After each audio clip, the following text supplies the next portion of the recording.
Hello, happy bros. Hey, you're about to get a face full of the Ken Bozak. He's a mentor. That's what I heard. He's a connector. Oh, yeah. He's a brilliant leader. I've seen it. He's Ken Bozak. Oh, happy bro. You gotta get some Bitcoin and hold it. Happy bros. You gotta get those NFTs and you gotta hodl that stuff. You gotta hodl it. Cause I'm Ken bro. We got your Bitcoin, bro. He's an original. Buy some NFTs and hold them. How many times does he have to tell you? Going to the moon. Going to the moon. We're going to the moon. We're going to the moon. Going to the moon. We're going to the moon. We're gonna get real high. We're gonna get real high. We're gonna get real high. We're gonna get real high. Yeah, we're going to the moon. We're going to the moon. Bro, we're going to the moon. Oh yeah, we're going to the moon. We're gonna get real high. Real high. Yep. Real high. Hello, happy bros. Come get some Ken Bozak.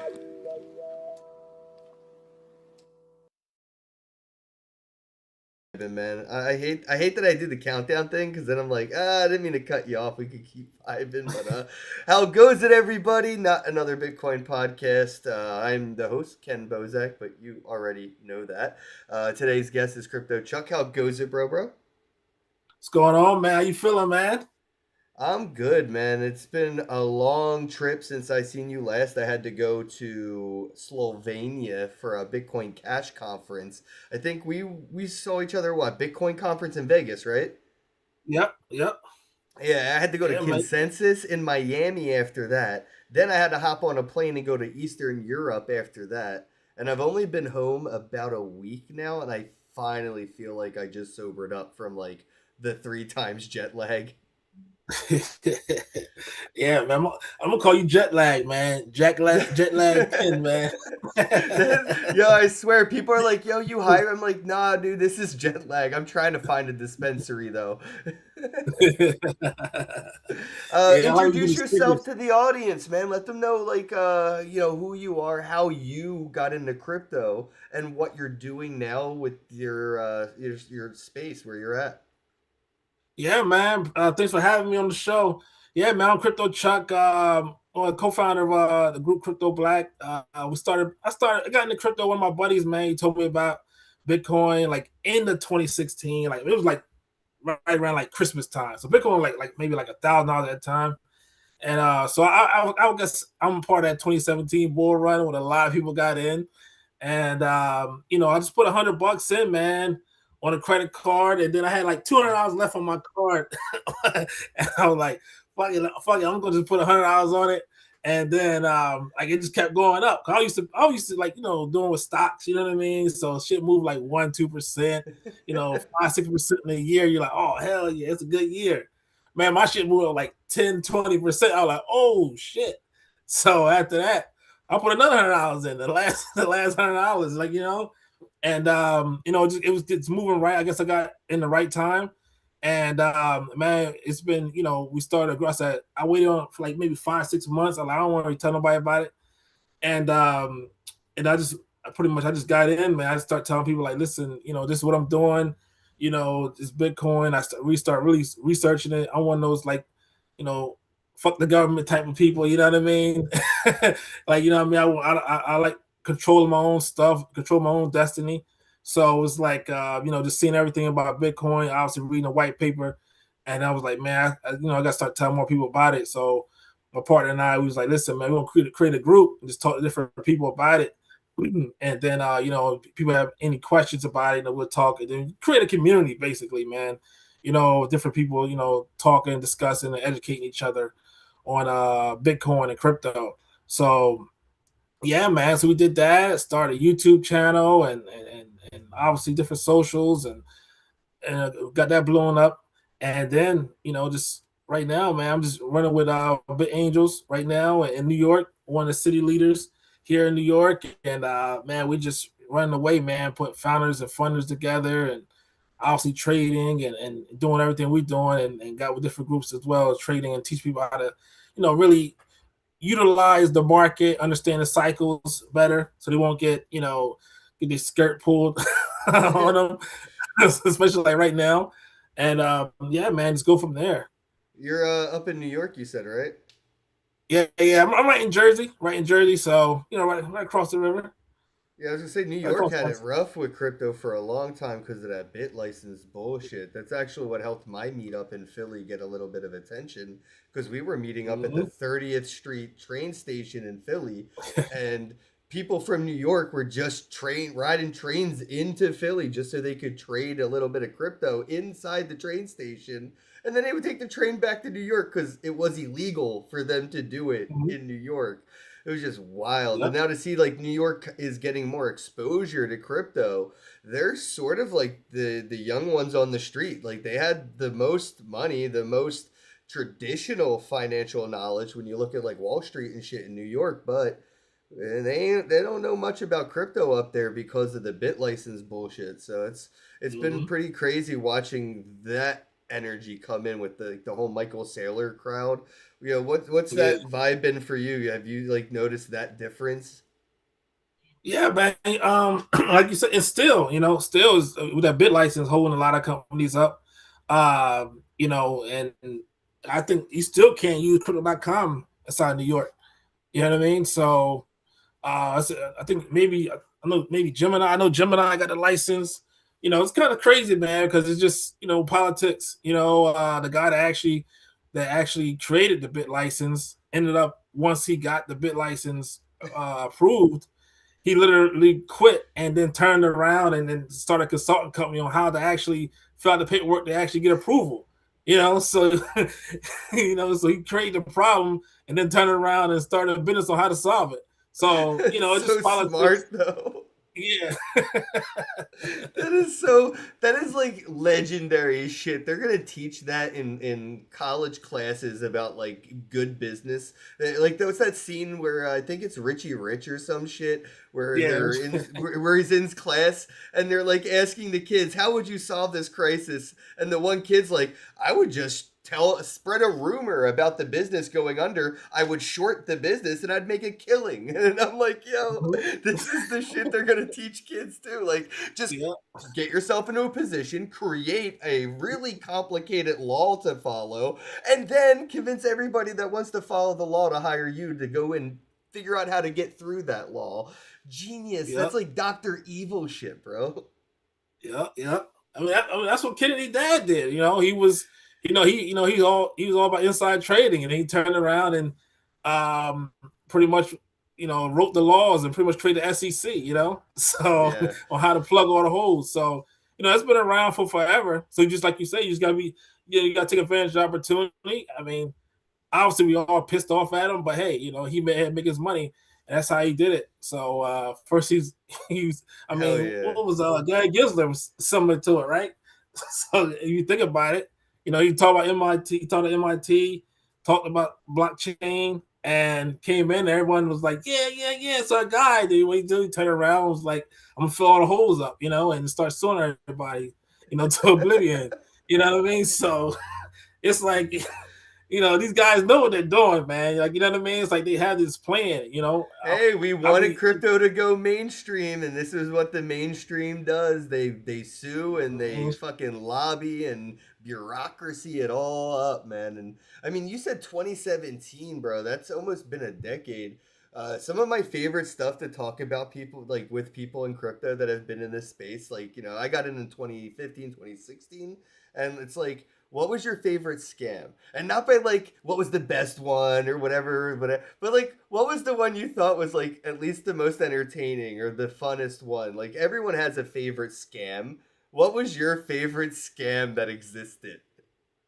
Let me see, man. There's a lot of them, man. Especially the ICO rate, the ICO That's fees. Uh, ICOs is a scam in general, so that yeah, covers it. The whole fucking thing of ICOs was a scam. yeah. I gotta say I gotta point out, like, I gotta say, like, the funniest one was the BitConnect one. Like that Oh was yeah, like that was a crazy. good one. That's classic. Yeah. Yeah, yeah. What's So up? that What's was, up? I What's mean, up? so they had the conference, they had everything. I still Everybody was yell talking. BitConnect anytime somebody hands me a microphone and they say, "Can you do a mic check?" BitConnect. That's my go-to mic check. Always, forever. I Yeah, that used that was, BitConnect. I had it. I had yeah. a down. I had a downline, bro. But I mean, all my BitConnect content's probably still on YouTube because I was telling people you're definitely gonna lose all your money. I promise you, you're gonna lose all your money if you use BitConnect. You're stupid. But if I can't convince you not to use it, my referral link is right there in the comments below. So many fucking they, people, they bro. signed up, signed So up. fucking many people. It was so fucking funny how much money I was making while I'm calling this thing a fucking scam the whole time. I'm like, And it's all about getting in, man, and don't get too greedy. But it's like, you see a lot of people now, like, oh, like I said, what, last year, a couple years ago, the whole meme coins, right? So everyone like thinking something new. It's like, no, man, every cycle has something. So it's just that you got to know what it is and what it isn't. And yep. long you're in during the bear markets, like right now, and you understand, okay, what's going to take off or what's happening, you're getting in, you're making a trade. But you gotta let people. It's a problem is a lot of people are greedy. They're thinking they're gonna put in, 500, $1,000 is gonna turn to 1 million. Just walk away with 5 or 10 grand. You know, Yeah, for real, and for real. that's just the thing. And some people get greedy. They think it could be forever. It could be their lottery. It's gonna be their Well, I scratch mean, off. that was their lottery. If you put in 500 and you got out Oh, 5 grand, that was it. That was your. You could have put in 50 grand and maybe got out your million, but you mhm. didn't, right? So like you got what you came in with. Like if you ride in on 500 and you got 5 grand out of it, that was that one in a million getting hit by lightning kind of like you got so lucky that you're in like Mhm. a 1% of all people in crypto type shit. Now you got like, where you're going to get hooked and think that lightning can strike twice. Probably not. Just take that 5 grand and run. But there are the people that tried that with 50 grand. And when that Mhm. lightning hit them, it did turn into a million. But they had more to risk, which is why they Yeah. got more in their reward. People keep trying to compound their luck. Luck doesn't compound. Yeah, and I always tell people, even in trading, like, even good, like, even good trade, like, if you double your money, right? I would say just take that out and just have that just have that moon bag, right? So you don't lose anything. So it's like, okay, if you put in 500 and then you pull out 1,000, like, you did very well, and you got a moon bag. If it goes to 10,000, 20,000, 100,000 after that, you got a moon bag. But if it goes to zero, who cares? Like, you know what I mean? You still doubled your money. The problem is people just don't pull out. They don't want to pull out the double. They don't want to pull out $501. Like, you know what I mean?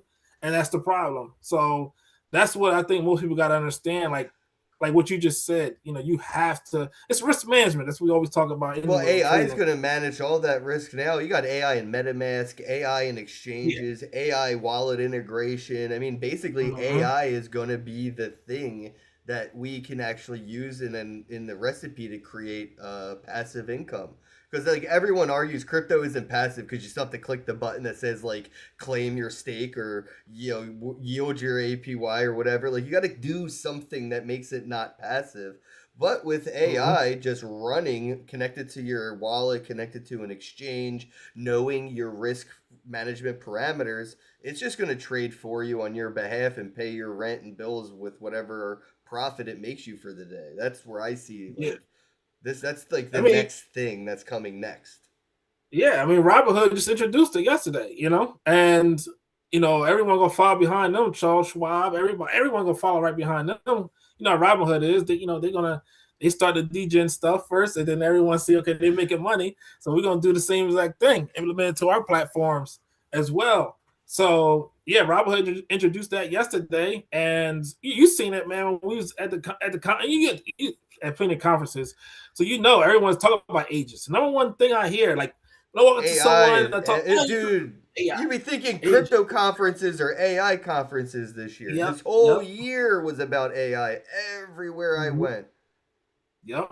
So everyone is like, even when we throw like our events, like our pitch events, different founders I talk to, everyone first thing I hear is my agent, my agent, my agent. You know what I mean? So it's like I'm thinking I'm talking to a football, basketball player. You know what I mean? You got to talk to my agent. You got to talk to my agent. you know? So it's like Oh man, I agent, wish that we AI, would use different words. I mean, I think we should go back to just saying bot. Like my bot. bot. Yeah, You know what I mean? yeah. Like the people that are saying agent are the same type of people that like put KOL on their business card. I don't know. It's just like Yeah. it's unnecessary. You don't have to do all that. You know what I mean? It's Like influencer. it's a bot. It's a bot. You're an influencer. You know what I mean? It's like it is what it is. You can't try to change the name and ginge it up a little bit and put a bow on it and now it's something new. No, it's a bot, bro. Your agent is a fucking bot. It's a bot. I've been dealing with bots forever. They're just getting better and better. And yeah, it's Yep. just weird that they keep using these terms to make themselves sound cooler in the AI world. Not a fan. I don't even But you think know, we you know have what you're real dealing with, AI, though. dude. I don't think we You know got what real you're AI. I think what they let us no. play with is like the dumbest down babied version of what actually exists. And Yeah. what we're using isn't even comparable to AOL internet to this internet. The difference is Hmm. greater than that. Like if you're on AOL 56K dial up and you're in that ecosystem, you're in the intranet, AOL's version of the internet. That not being the internet comparison to this not being AI is so much bigger in leaps and bounds that like people Yeah. really don't understand that like what you are using is just an intelligent algorithm at best. Yeah. I mean, what OpenAI been around? What they started? What, like 2015, 2016, and they pretty much, like, dumped out to the world. What, 2022? In the 2022, basically. Yeah, around So it's like, mid just imagine. pandemic. Yeah. So just imagine. Just imagine what's out right now. When we're getting inside 2026 is what we're going to see in, like you said, 2031, maybe 2032, and that's what a lot of people understand. Like, every time I see something, I'm like, oh wow, this is nice. Now just imagine what I don't see. You know what I mean? Yeah.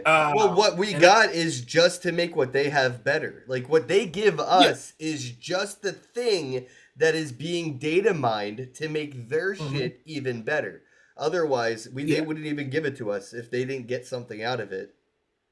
absolutely, absolutely. And then, I mean, you really want to go a little deeper. You know what I mean? It's really about surveillance, right? So what we're doing, we're giving everything to them. AI, it's like, okay, now you're telling, hey, I have a 10-year-old son, or I have a 5-year-old daughter, and da da da da, and what's the nearest pizza place, or the nearest place? Like, now the AI knows it's you, right? You already use your email. Then they know how many kids you have, the age range, the sex, gender, all that other stuff, and they know where you like to go. And like what Google, like you dealing with, like, remember, like Google, it pull up your data, like SEO and all other stuff. So with the AI, now you're gonna have companies competing to actually be in Chat GBT, be inside Oh like Claude yeah. or whatever. So whenever you're actually like looking for something, who's gonna be the top? Who's gonna be SEO? Who's gonna be the number one Oh pick? You say, yeah, okay, all the AI results are going to be there to make you do something on somebody else's whim. Yeah, like you said, the SEO stuff, search engine optimization was like an even mhm, balance it was like to balance out the internet from all the junk, and what we as like a consensus decided this is what I was looking for when I searched for this. I ended up clicking on this, and the more of us that searched that and clicked on this, the higher it got in the rankings. But now with that AI shit, like you and me can sit next to each other in the same room, ask our AI, the same question, and we are not going to get anything near the same answer, bro. Like they're catering every response a la carte specific to each individual, and Yep. that takes away the culture. Like there's so much less Mhm. culture because of all this different, and they even got rid of the fucking Google search bar. It's gone. It's just AI Yeah, now. yeah. AI Fuck, mode. dude. Fuck. That's how it is, Yeah. man. But in the day, man, it's like, you know, it's here, right? So it's like you gotta take advantage of the opportunity. So it's like either you want to sit around and say, "Fuck cell phone," I still want to use my beeper. You know what I mean? Then it could be screwed, like So it's like I'm gonna take The advantage of it. Amish is about to get a big fucking re-up. Like people are about to be enlisting in the Amish army, bro. Like Yeah. I need to learn how to build a house with a hammer and a nail. I need to learn how to read blueprints. How's plumbing actually fucking work? And I'm sure Yeah, they use yeah, some electricity. Let's run some wire. You know what I mean? But like their yeah. army is about to get big, bro. I'm picturing like the Terminator apocalypse, and where does the army start? And it starts with the American fucking Amish. Yeah. Just Yeah, picture it's it. gonna Just be picture it doing a pitchfork, running at a fucking little robot on the sidewalk that delivers pizza, getting away on his horse and shit. yeah. The revolution will be started on an Amish farm. You heard it here first. That's what's gonna happen. It's gonna be crazy, man. It's gonna be. I was like, man, I just imagine like 2040, man. This shit's gonna be crazy. I Like, can't imagine 2040 because if you go back to 2010, just 2010, and not even locally but globally, forget the wars and shit, but like look at all of like the conflicts through immigration. I think media started this fucking shit, and I don't think it was real until the media put it in the zeitgeist. But like culture appropriation wasn't a thing until it was in like a TV show or a movie or something. Somebody fucking mhm. wrote culture appropriation into a script, and then it Yeah, manifested into like the real world where people are like, "Oh, you can't do that. That's my culture's thing." And like, no, I mean, I all my life I remember cultural mixing where you'd see random people doing hmm random shit all the time, and you'd be like, "Oh, that's yep, dope." Like that's just like everybody's everything, right? And then hmm now with like immigration and culture appropriation existing, it's like I don't know, it just feels so fake. Like all the hate like in the past like 15 years, 16 years, it all feels fake hate.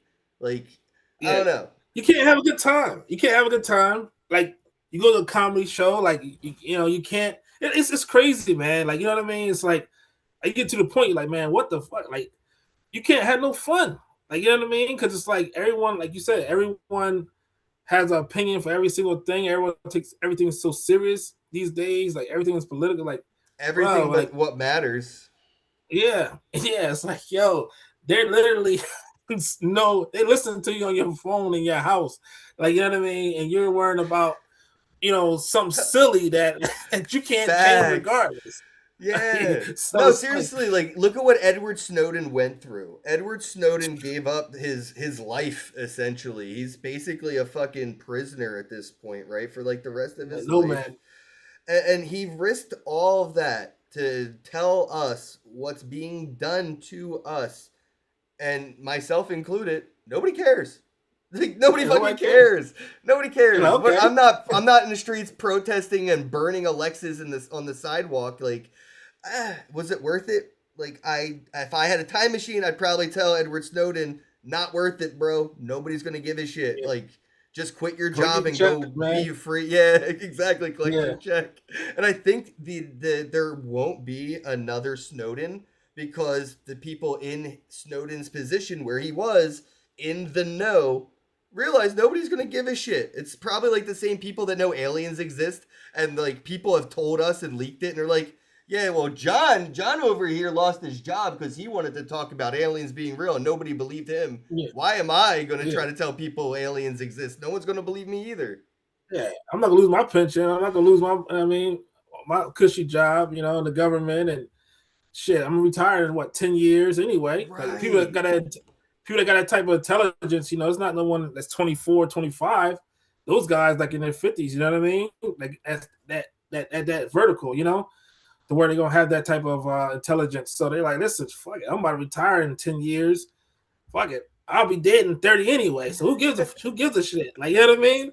So it's like, they're looking at it like that. I mean, I can't be mad at them because, like you said, Snowden did all that stuff, and then what everybody do? Run out and get an electrical car that drives them everywhere and get in the car with strangers. So, and stay in strangers' homes. You know what I mean? So, there's so many strangers that know where I live because of Uber.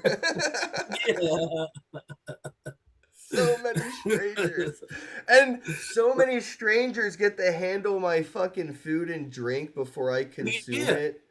That's got to be a false flag event waiting to happen, right? Like, bro, that's got to be you can't even get Halloween candy without grandma thinking someone put a razor blade in it, or mom and dad thinking somebody put free ecstasy in a Snickers, right? Like, and now, like the same grandma and mom and dad who are afraid of strangers giving kids candy or Uber eating their fucking Coke. That the only thing keeping it safe is a little sticker, and it's fine. I'll be okay.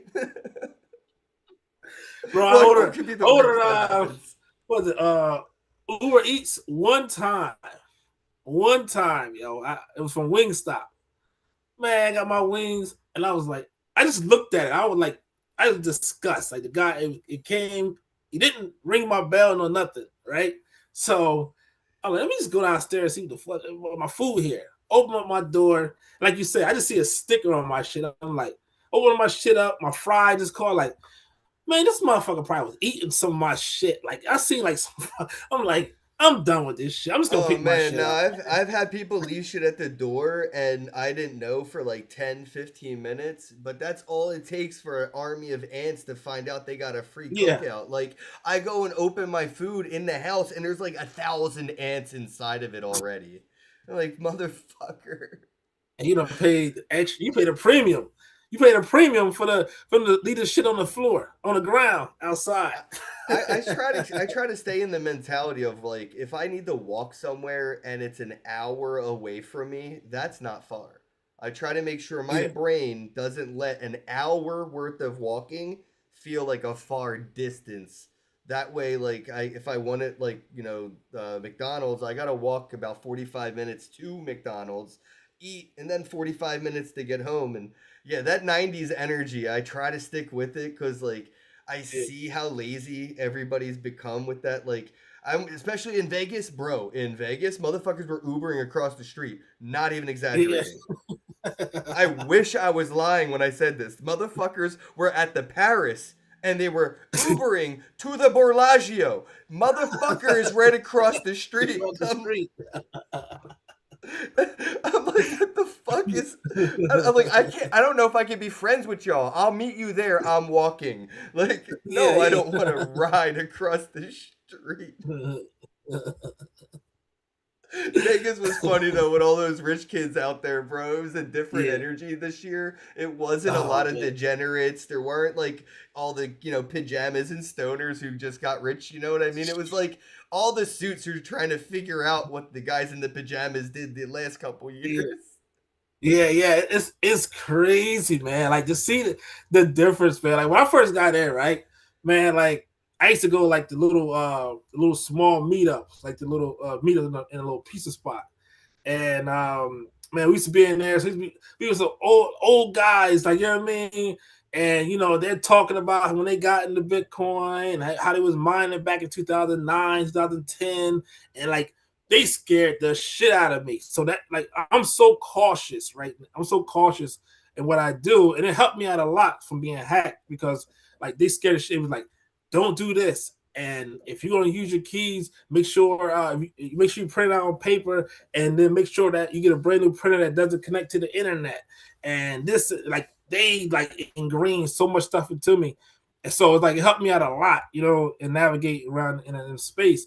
But to see like the people that when I first got in, and to see it now, it's like, damn, it's a bunch of Ivy League, kids now that came from the financial world, Yo, came from TradeFi, working at Morgan Stanley or working right. at JP Morgan, and it's like, damn, like Goldman and all that stuff. And everybody I talk to, like, oh yeah, I'm from Columbia. And no, I mean, I love people from Ivy League. I got a lot of friends in it, and I think they're very brilliant people, and I like how they work.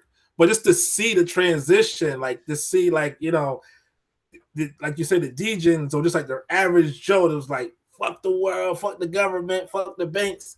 Now everybody's out here is from the government and from the banks. It's like, you know what I mean? And they Well, don't want the to. thing is, though, that fuck the government shit is a side effect of crypto. No matter what Yeah. Ivy League you're in or went to, no matter what fraternity or frat, no matter where you came from, if you're in crypto now, it's just a matter of time before you're a degenerate.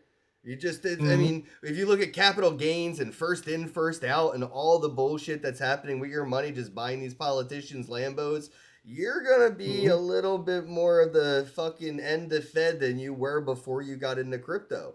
Yeah. It's just Yeah. a side effect that you cannot avoid, and it's contagious as fuck, man. Because all it takes is one friend in that Ivy League circle to have an issue with money transmittance or bank freezing shit or whatever, and then it just Mhm. spreads like a virus. Fuck that. Fuck the bank. I'm closing this account. Mhm. I'm going all in on crypto. Well, we got stable coins now. I don't have to worry Yep. about volatility. Like all Yep. that is, it's just the ingredients that we built.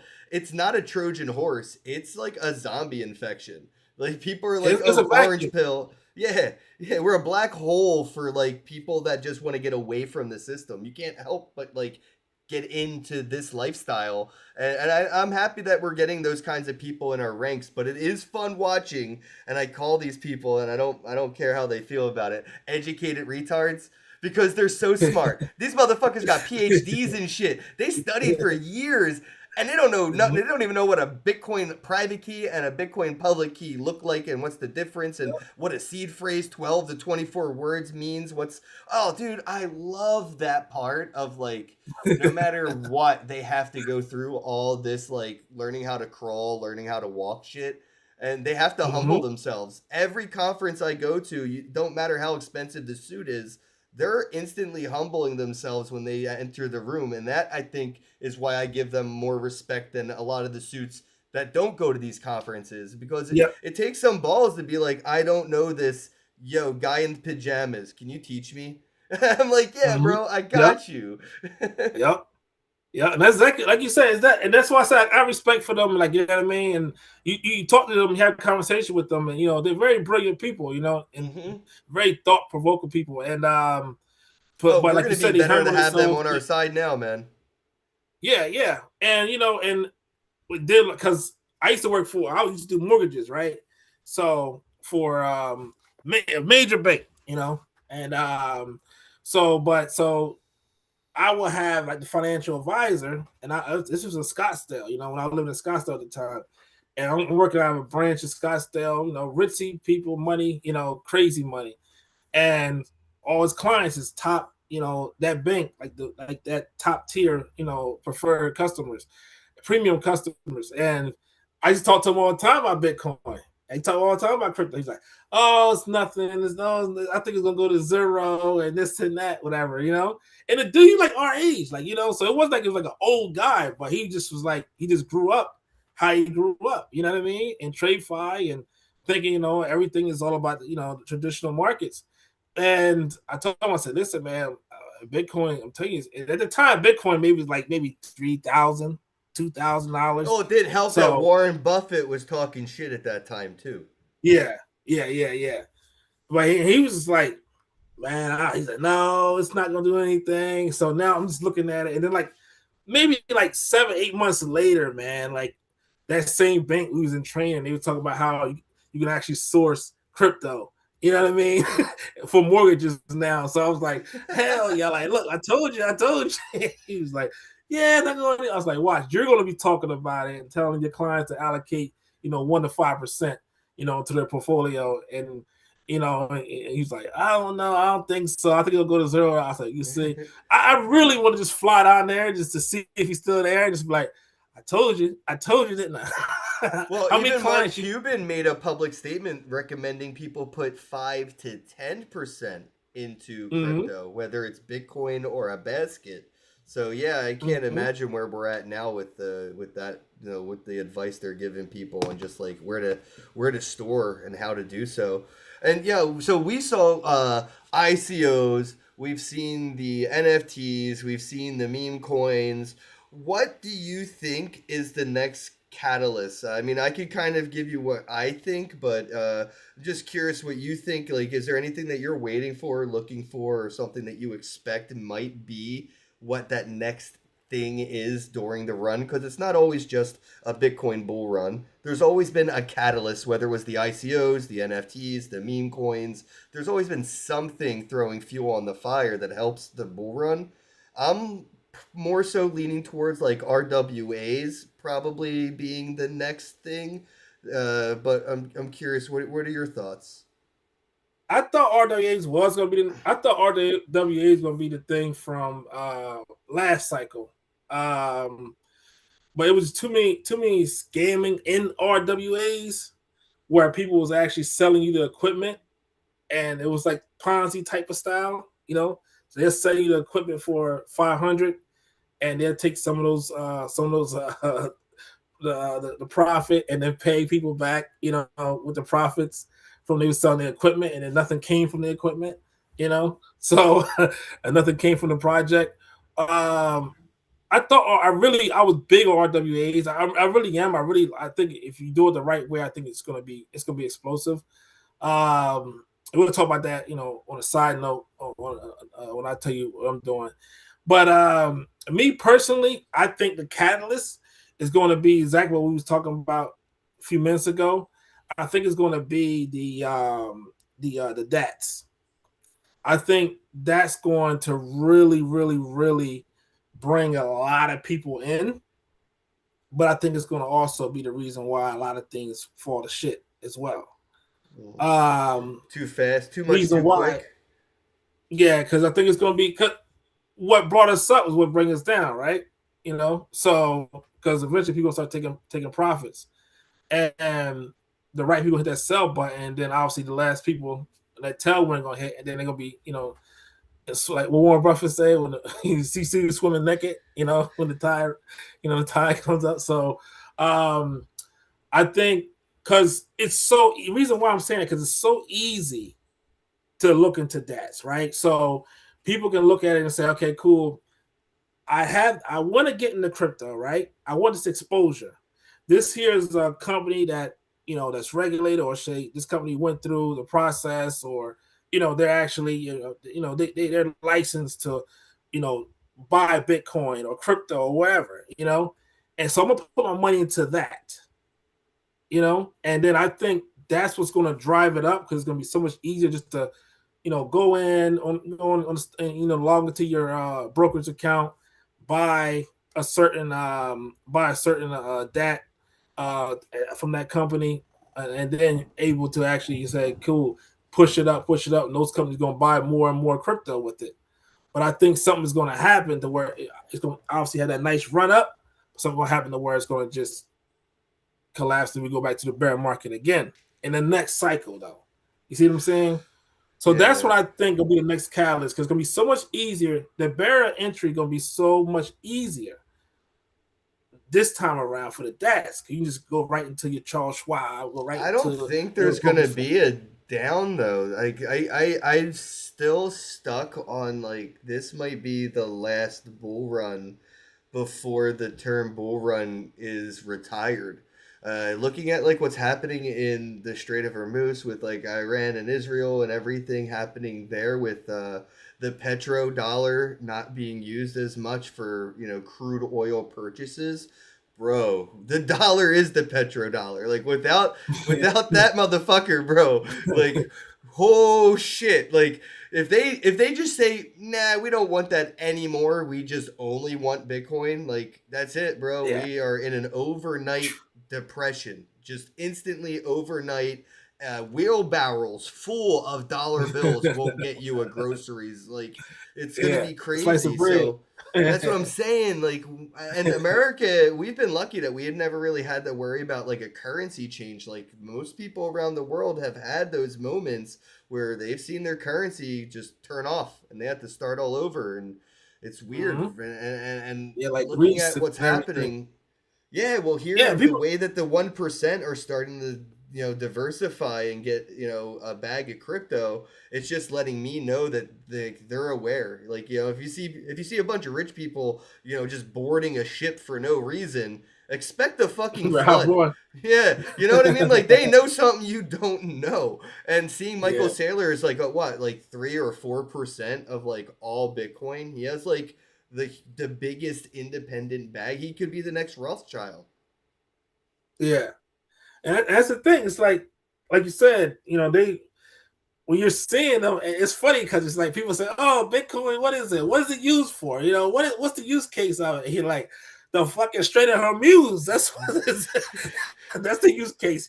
Now you want to talk and so For real. you know, so yeah, so I think that's. I mean, yeah, you bring up a good point on that there with the wars, but like I said, me personally, I always think about the business cycle. I always think about cycles. It's just how it is. Boom bust I periods. You think always have. Fiat's at its bust cycle. I think Yeah, fiat as a concept, the yeah, idea of yeah, a fiat currency is obsolete. We're still trying to, figure out how to operate on the roads with a horse and buggy when there's Lamborghinis on the road now.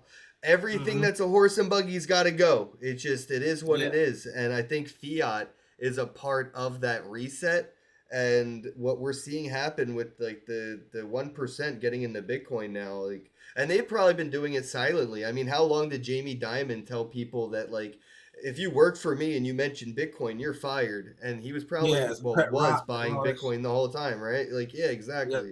So they've been, if they've been doing it this long for the past couple years publicly, I mean, again, that's the same thing though when you see like, Mark Zuckerberg and Oprah Winfrey have like the biggest nuclear bunkers in Hawaii that like ever yeah, existed. Like if you just check out these rich people's nuclear bunkers, you're like, what the fuck?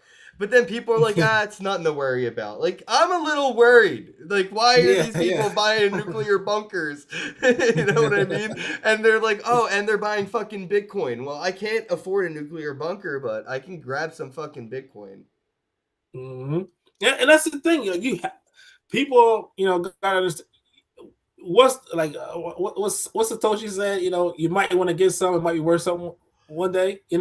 So it's like at the end of the day, like, what do you have to lose? Like, you just look at a fucking chart. I tell people all the time, people, oh, well, it's down. I'm like, just look at a fucking chart. Well, You know what I well, how mean? do we And get people to see this like stuff that they already waste money on, bro? Like, and you know what? Double O Tat says this all the fucking time, bro. Like, black culture would make Bitcoin mainstream. It's the missing ingredient. There ain't nothing that makes crypto cool. And I feel like if we could figure out how to tap into fucking like Double O is doing this with his own like tattoo experience and trying to get like the crypto like stuff into the zeitgeist, but like, yeah, how the fuck do we get like the fucking black culture in on this shit before like it's so corny? It's like lame to get into crypto. You know what I'm saying? Like Michael fucking yeah. Saylor's trying to tell me to buy crypto. Dog, that's corny. I don't want it now. Just because that fucking face told me to buy it. But then if we had somebody like fucking Nas was talking about Bitcoin and shit, bro, in like 2015 and shit, bro. Yeah, So I'm just saying, like, if we had cooler fucking representation, if Bitcoin had better marketing, maybe we could get people who spend money on random shit. Like they always make sure they get the new iPhone, but they don't have yeah, any stocks on TD Ameritrade. What the fuck? Like yeah, we were yeah, talking about off air. Why do you buy Nike socks if you don't have any Nike stocks? Buy the yeah, stocks, then buy the socks. And like, how do I think the reason people don't want to throw any money in the crypto is because like the mainstream has made it fucking corny. First, it was dangerous. like, oh, it's a scam, and then the mainstream, like the Big Bang Theory, like the smartest Mm-hmm. people on TV, they lost their private keys, bro. They lost millions of Yeah. dollars the first time Bitcoin was on TV. It was like, oh, you're an idiot, Yep. even though you're the smartest people on TV. And then there's movies about it being for drugs, people getting guns held to their heads so they would give up their seed Yeah. phrases. And now it went from being like that thing to like now it's just corny. It never had a cool phase. It was just a criminal, dirty thing, and then it's just boring, corny, and lame. How the fuck do we make crypto cool, bro? Yeah, we're gonna talk about. We're gonna talk about. I'm gonna tell you something I'm working on, and you gonna see it. I was gonna show you the damn mansion, but it was so much shit happening. You know what I mean? But yeah. So it sounds I'm like gonna you've show been you. on it. You understand, like crypto just ain't cool. Yeah. Like we need to make that shit Yeah, cool, yeah. and we be good. Yeah, and that's why I built on it. Is like what I built on. It's pretty much done. And but yeah, man, it's Bitcoin has to get its culture. The problem is, I think when you're dealing with people, like the once they understand the cycles, because it's got to be different between looking cool and being cool, right? So you have to understand the cycles. So if people understand their mind, like, look, it's going to have its ups and downs. Don't worry about it. You know what I mean? And it's just not. I always tell people it's not your turn yet. So like people might look at you and look at me, and they were like, okay, well, you guys been in for a long time, right? You guys got it very low, so you're good.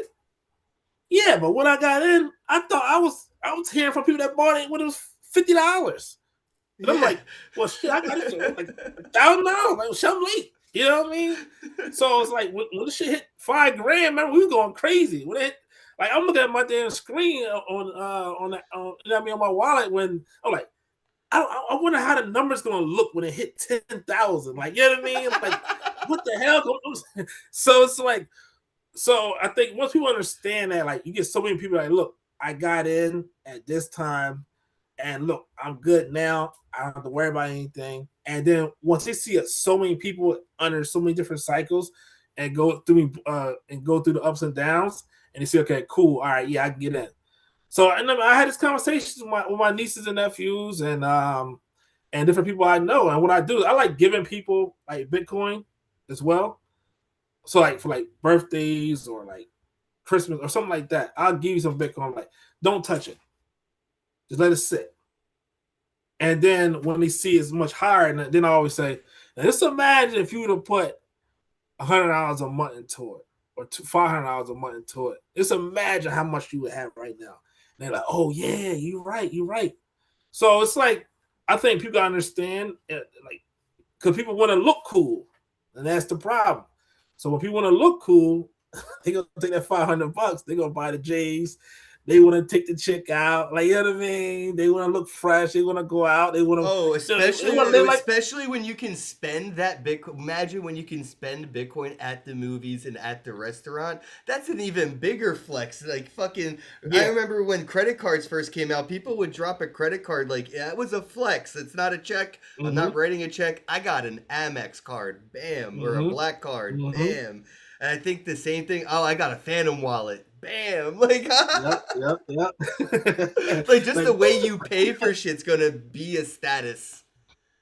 Yeah, and I think that's going to help with adoption of the. I mean, I think it'll be what maybe about 100 stablecoin will be out. You know what I mean? I think when it's all said and done. Oh, we But need so more far, stable drop coins these for stable coins. sure. Yeah, it's gonna be like back like in the westerns, like in the 1800s, when everyone, each Every town had their own city, every little state, currency. every town. Yeah, man. I'm looking at the small credit unions right now because I know they're looking at how big banks are trying to get in with the CBDCs and all this shit. But those little banks, they can move like lightning. So as soon as something gets like passed in law, they're going to be the first banks that are going to have a stable coin, not big banks. They're going to take forever. Yeah.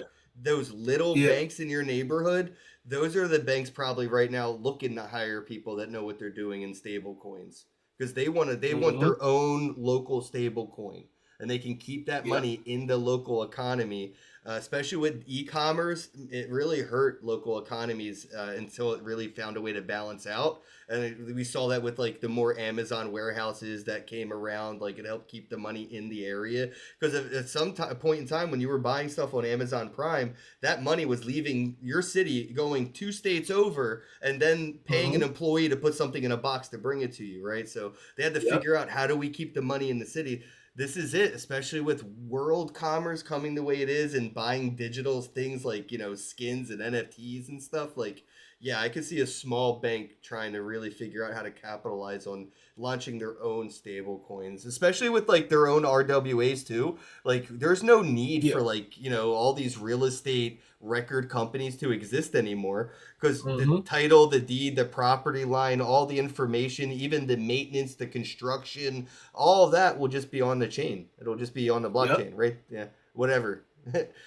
And put on a smart contract and you're ready to go. Like, you know what I mean? Like insurance companies and, just imagine, like, you have insurance, you say, okay, cool, life insurance. And then you say, okay, look, on my birthday, if I don't come in and type in, this code, whatever, that this money, this crypto or this money is allocated, the stable coin, whatever, is allocated to certain wallets and, to your heirs. It takes everything out. Like, so many middlemen is just robbing people blind.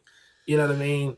So, and people love those middlemen, though. They're gonna miss them. I think people are gonna have Stockholm syndrome. You know what I mean? Like, we're gonna have to create a hotline for people to call and pretend like they're on the phone with their bank's tech support, because they're gonna miss this shit. You know how many hours of people's lives have been spent on hold waiting to yell at somebody at the bank? That's a business opportunity. Like. Middleman hotline. Yeah, exactly. 1877 middleman. Dude, I was watching an episode of The Simpsons a couple days ago because I downloaded some shit and I was watching it when I was traveling. And there was an episode of The Simpsons where they have legal weed. There's a dispensary in Springfield. But everybody's like, I'm pretty sure it was The Simpsons. I could because I'm like, they were buying and selling weed, and the guys like Homer and his friends were sick of like the boring way that they sell weed now. So Mo had like a secret little dispensary in the back of the bar, and it felt like it was an illegal dispensary. You would show up and be like, "Hey, can I get?" He'd be like, "Wait a minute, man, I'm busy." Okay, what you need? Because people were like, they missed the old way of getting drugs. Yeah. I'm watching that shit like, yo, I'm not gonna lie. When I go to a dispensary, it does kind of bother me that they don't want to talk to me for 40 minutes before they let me leave with my weed. Watch them bag up. Keep an eye on their kid while they hit the bathroom real quick and shit. Like, The Simpsons. I'm pretty sure it was the fucking Simpsons that did that. But yeah, middleman hotline's gonna be a thing because these people are gonna have Stockholm syndrome for the way they've been treated for the past 100 fucking years. This is like generational trauma, bro. Like, the reason people don't fuck with Bitcoin is the same reason they don't like to go to a synagogue or a church or a temple if they're a part of a specific religious group. They can't even think. They can't comprehend going to a different place of worship just to check shit out. They just can't do it. And I think the same ideology is ingrained in people over time when it comes to money. It is a belief system. Shit's just straight up, in God we trust, on the money we earn and spend. They got us all to believe in fiat as equal to whatever your religious beliefs are. If you believe in God and Jesus, your equal belief. I don't think people understand how much they truly believe in money. You really believe in it, or it wouldn't fucking work. Yeah, people stab their own parents in the back for it, So it's like, it's crazy, man. They'll betray whoever for it. You know what I mean? Just for a piece of paper. And then here we are out here just trying to give away crypto. You're out here just trying to give Bitcoin to people. It's a different mentality, bro. And it's like, it's going to take a couple generations to break that shit. I think technology is helping. Like, the kids today, they're definitely more global thought than local thought. Like, when we were growing up, man, I could barely think about the world outside my town. I'm in my 30s. I can kind of comprehend the national shit, but thinking globally, bro, I just turn it off. I'm like, if it's over water, I'm good. Like it can't get to me. I don't care about it. But I think kids today are so globally aware because they don't have like, pen pals. They have motherfucking friends that they've been gaming with for 10, 20 years at this point all Yeah, over the world. all over the world. Yeah. Discord, Telegrams, WhatsApps, these communities are so much thicker than what we had on like MySpace growing up that their Mhm. way of thinking, dude, is going to be so much like, I mean, think about your grandparents, right? Like great grandmom. How different was her mentality to yours? Well, that's Yeah. where you're going to be compared to the majority of the youth that will be here in a few years. We will be Mhm. so like, that's old. You think old. That's an old way of thinking. Like, Mhm. it's Yeah. hard to imagine being that old person, but we're on our way there right now. Yeah, we already on our way. You just gotta accept it. You know what I mean? Your knees gonna hurt a little bit, back gonna hurt a little bit. My But at diamond the end of hands the are hurting. day,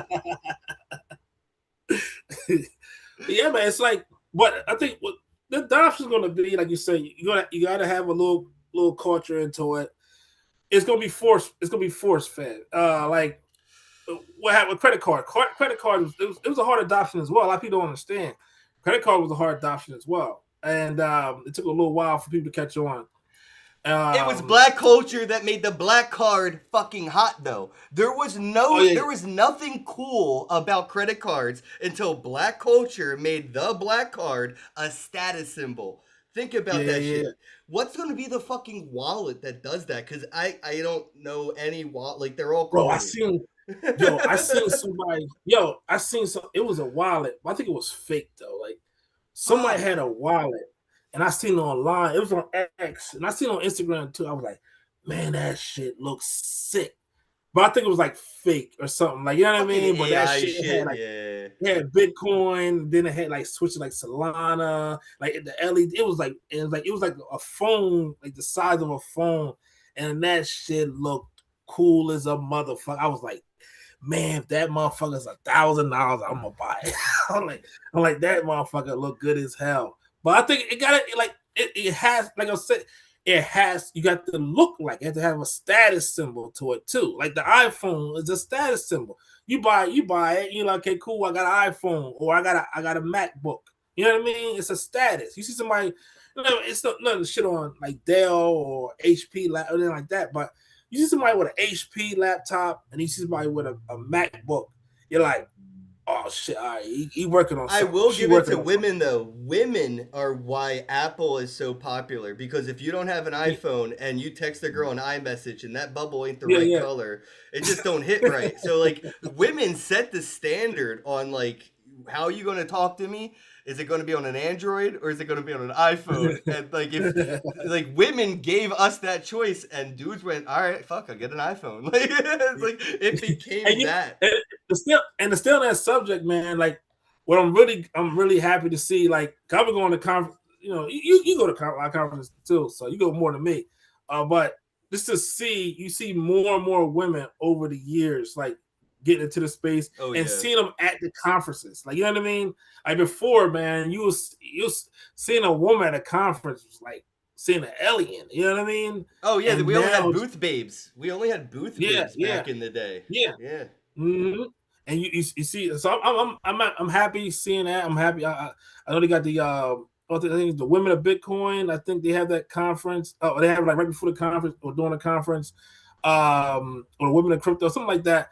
And I'm seeing it grow and get bigger and bigger and bigger every year. So like I'm really happy with that. Seeing different women, seeing all the women that's coming to the space as well. And like you say, a lot of women they set the standard as well. So they're like, listen, Hey, they're I not think just this is in this cool. space. There's a lot of women running this shit now too. It's It's running, kind of yeah. They crazy how run, they fast run they made shit. it come Yeah. up, especially in the Mm-hmm. media side. A lot of them came up in the media and content.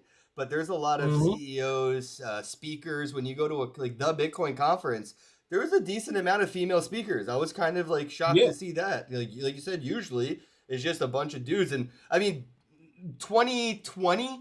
any time before that, it was literally just a room full of old white guys. Like it was Yeah, just like the oldest, whitest people you'd ever imagine, and it was like the most boring shit they would talk about. Like we would just hang out in the lobby and like cut class and like not even listen to the people speak that we came because it was so dry. But like there's so many more people now, dude. It's nice to see that is coming up. And I remember back in the day, like again, 2020, I think even at the Bitcoin conference, there was a panel about diversity in crypto and like how do we outreach and get more women, people of color, different religions? How do we just get more people involved in this that are outside the echo chamber? And there was a lot of good conversations that came out of it, and to see some of it happening a few years later is great. But yeah, I think we need to, as people, as veterans, as the OGs, we have to go out of our way to touch on those things. Like, I might not, I mean, I guess I am Jewish, half Jewish, but I mean, I don't practice. I could go to a Jewish building, I forget, temple or synagogue or whatever. I could go to a church. Yeah, synagogue or church. I could go to anywhere. I could go to a fucking random fair in my neighborhood and just try to get people to accept crypto, right? And I think we all just need to go outside of our own echo chambers now and try to get other people involved in crypto while we get involved in other shit. Like go to an anime conference for no reason other than to see if you could buy some anime art with Bitcoin. You know what I mean? Yeah. Yep. Yeah, that'd be dope. Yeah, that'd be dope. And then, or just set up a booth, you know what I mean? And then be like, okay, cool. Different. I'm gonna sell the Bitcoin. I'm gonna sell Bitcoin. And you selling anime products, and then see how that works out as well. And like, oh, he had the coolest shit. I need Bitcoin. I need you to download the wallet right now, buy some Bitcoin, and then send it over to me. Oh yeah, and I think Cash App also, is that fast. Yeah, yeah. A lot of people have Cash App. You see, Cash App is doing the stable coins now. I think just announced it yesterday. They're doing a stable coin with Cash App. So, I mean, at the end of the day, it's like, okay, cool. Buy some Bitcoin, send it over to me, and then there you go. And then on your side, as the supplier, as a merchant, you're not worrying about any transaction fees anymore. You're saving thousands of dollars a year. So imagine Walmart. Imagine Walmart said the Bitcoin. They're saving millions of dollars a year versus paying Walmart's going to need their stable coin first, though. The reason I know this I've been keeping my fucking eye on Walmart, man. Walmart won't get into crypto until they get their own stable coin because Walmart and Starbucks are some of the biggest banks in America, bro. Yeah. Starbucks is a fucking bank. Because of the gift cards. They have so much money on reserve from gift cards being issued that they have more money than like the 5th largest bank. Like Starbucks and Walmart are fucking banks. And that's why I know they need to figure out the stable coin shit so they don't have to take that money off books. They can keep it on books and then use it for more shit. So they're going to want when you see Walmart get a stable coin, that's when everything's going to start. Like, that's the domino I'm waiting for. Is Starbucks or Walmart, but I think Walmart might pull the trigger before Starbucks. But you think so? I think Starbucks might do it. Starbucks is more like it's more the bigger you are, the harder it is to do new shit, and Starbucks is a little bit bigger than Walmart. Yeah. I'm thinking maybe whoever takes it, it'll be good regardless. Or Amazon. Really the Amazon. I think Amazon made a statement a few years ago saying they're never gonna fuck with that. So I don't know. Yeah, that would be a different. Yeah, but some companies like those have hills they're gonna die on, and I again also look at what fucking Ferrari just did with their electric car. Yeah, some hills people die on get a lot smaller. Dude, they sold like a $500,000 electric car that's like a fifth as good as a Tesla for 6 times the price as a Tesla. It's fucking funny. It's like that. I think it'll be a dud. I think it'll be a dud. I don't think people gonna really buy it like that. Unless they be like, oh yeah, they can be like, okay, yeah, we only made 200, and then go from there. Like, oh, we Yeah, but sold out those when are we the made type of 200. people that lobby into making it a law that you can't own a gas Yeah. vehicle, or if you do have a gas vehicle, you have to pay a carbon tax. So they're gonna find Yeah. ways to motivate people to buy electric, and then now they have one of the first electric, like high end cars, because nobody else, like fucking Lamborghini, didn't want to do that. Like nobody else wants to do No. that. It takes away from. I mean, Ferrari is all about the sound and and the engine and Oh, everything. I It's like wonder if they have the fake sound, because some cars, the electric cars, when you start them, they have yeah, that fake sound. yeah, I yeah, wonder yeah. if Ferrari programmed a fake fucking sound. That is so funny. Yo, I didn't think of that, but like, yeah, I bet, because that is their shit. Like, when you hear a Mhm, Ferrari start up, like, you can't really tell a Lambo's engine, like, you see a mhm, Lambo, that's a Lambo, like, on sight. mhm. But when you hear a fucking Ferrari, bro, like that's a different You know animal it. coming down the highway. Mhm. Yeah, man. It's something, man. It's like, but I don't think we don't have the grid though, the electric grid to make like everything electric cars, Not because of and these then the data service things centers. now. Yeah, the data centers now, they're taking up too much, man. It's gonna be a fight over Yeah. electricity real fucking soon. Oh shit. You know how expensive electricity is about to get, and people are. I really don't think they're ready, because like the money going down in spending power, plus the cost of living going up at the rate of each of those things, it's so unsustainable that guarantee you within our lifetime we're going to see an actual collapse, like a full on Yeah. like collapse. We almost saw it 15 years ago, but we bailed the banks out. There's no way to Mhm. bail anything out now. We are actually in more debt as a nation than we have in savings for the first time in like for fucking ever. We owe more money than what we have. Like, damn, bro. That's like to think like I'm bad at budgeting my money, but to think about my government being just as bad or worse, like fuck. Like, how's the government going to go homeless? Because that's what it looks like. It looks like the government's about to be homeless right now. Yeah, but I mean, like you said earlier, it's global. You got global economies now, so they're just gonna reset it. I mean, it's not the Yep. first, won't be the last. I think this is like the fourth, basically the fourth central bank system we on. So Yeah, but it's gonna can't be settle on four. Go on our five. first our first currency change in over 100 years. But again, Yeah. people don't even realize how little of a lifespan the fiat money system had. Hmm.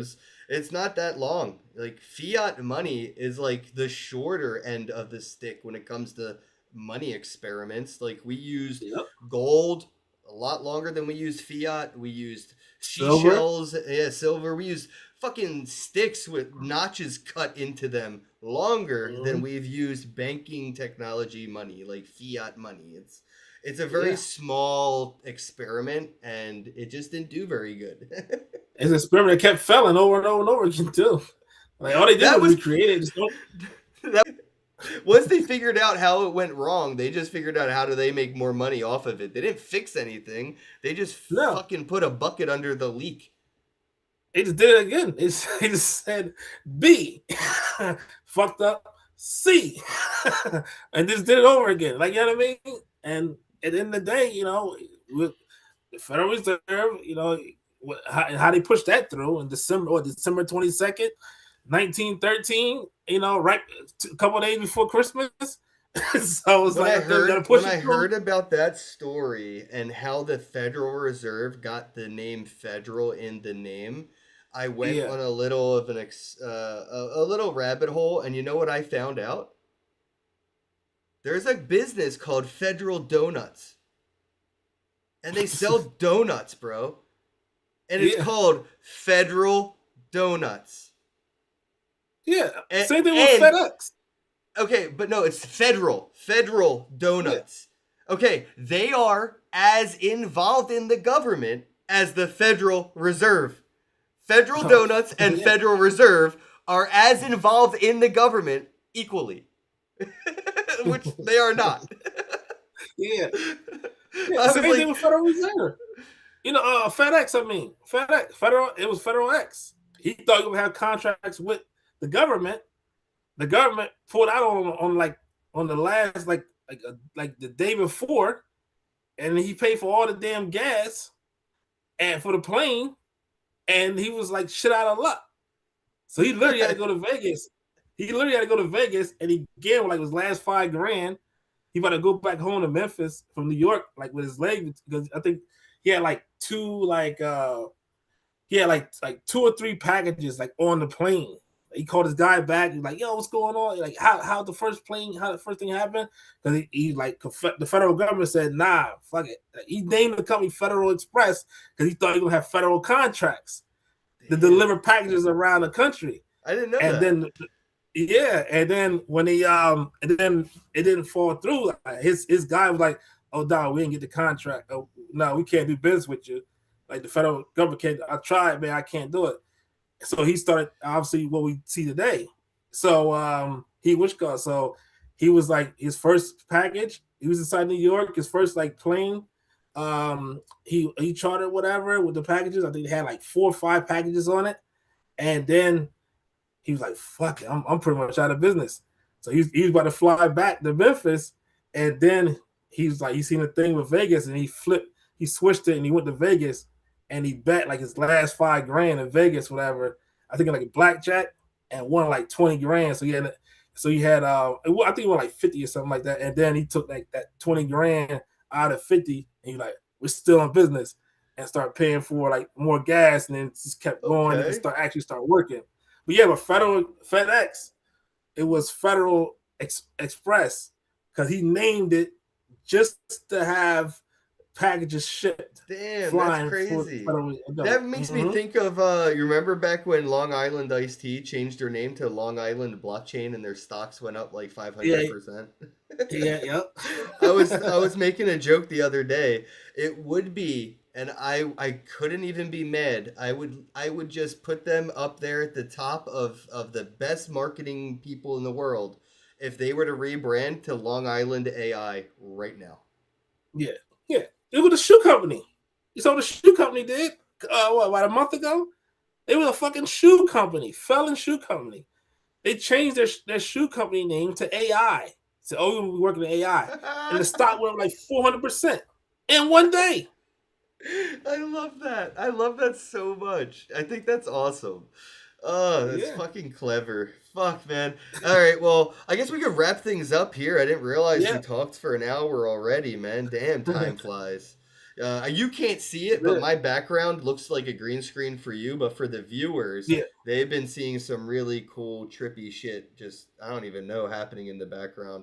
I don't know where I got this video on YouTube, but it's a really cool wallpaper, and it's very trippy. Anyway, where can people go to find you on the socials? Where are you at? Drop your links and whatnot. Yeah, man. Follow me at the Crypto Black on all socials. X. You'll find me on TikTok, Instagram. I'm always dropping information on on news about crypto. I'm not one of those guys that try to like sway away from other stuff, like other topics too much. I really try to stay in the crypto and follow up on the news and give my opinions. Just follow me on there on X, TikTok, on Instagram at the Crypto Black, and and then interact with me, man. Send me a DM. If you guys go to bitangels.network if you want to actually sign up for our June 9th event during the ETH conference. If you're a founder, we're going to have different investors there, funders there, judges there, people in the industry. So if you're a founder, you want to pitch your project, come on out. I think we only have like maybe 3 or 4 slots left. But come out, make sure you get up with me on X or Instagram or any of my socials, and I'll give you the direct link to the Luma. Get over there, check it out. But man, thanks for having me, man. Thanks, Ken Bozak, the man, the myth, the legend, the travel king. Thank you, bro. I actually asked ChatGPT like what's up, and I told it like all the places I've went, and apparently I'm in like the less than 1% of people that travel. Like outside of like, pilots who get paid for it, like just traveling, I'm in like the 1% of people. It's just fucking insane. because I never thought I'd leave my own hometown. You know what I'm saying, bro? Like, ever. My brother still hasn't. My motherfucking brother, who's less than a year younger because Irish twins, hasn't even left the tri-state area, and I've been to China twice. Hey, you know what I'm saying, guys? They say, tell God your plans, and he'll laugh. Fucking A, bro. All right, check it out. The Crypto Black on socials. Go and check out Crypto Chuck. Thank you so much for coming on, man. I will see you in New York City, if not for the ETH thing. NFT NYC always gets me up to New York, so I'll see you up there for that. Get and check out all the stuff. If you're interested in the BitAngels thing, go ahead and hit them up. And yeah, like, share, drop comments, and all that stuff. Have a day. Peace. Hello, happy bros. Hey, you're about to get a face full of the Ken Bozak. He's a mentor. That's what I heard. He's a connector. Oh, yeah. He's a brilliant leader. I've seen it. He's Ken Bozak. Oh, happy bro. You gotta get some Bitcoin and hold it. Happy bros. You gotta get those NFTs and you gotta hodl that stuff. You gotta hodl it. 'Cause I'm Ken bro. We got your Bitcoin, bro. He's an original. Buy some NFTs and hold them. How many times does he have to tell you?